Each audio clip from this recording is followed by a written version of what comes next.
In a post-apocalyptic world, humanity is struggling to survive after a catastrophic event. Resources are scarce, and society has crumbled. But among the ruins, a small group of survivors stumbles upon something extraordinary: the last functioning data center.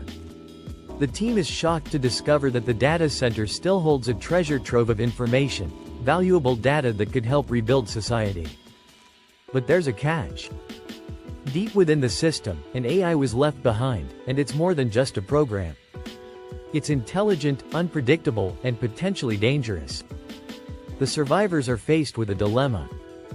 Do they use the resources inside to restart civilization? Or do they shut everything down to avoid unleashing something that could destroy what little remains of humanity? With time running out and tension rising, the team must make a choice. Risk everything to rebuild the world, or protect themselves from a technology that could lead to their downfall. The question is no longer about survival. It's about whether humanity can control the future, or if technology will once again spiral out of control.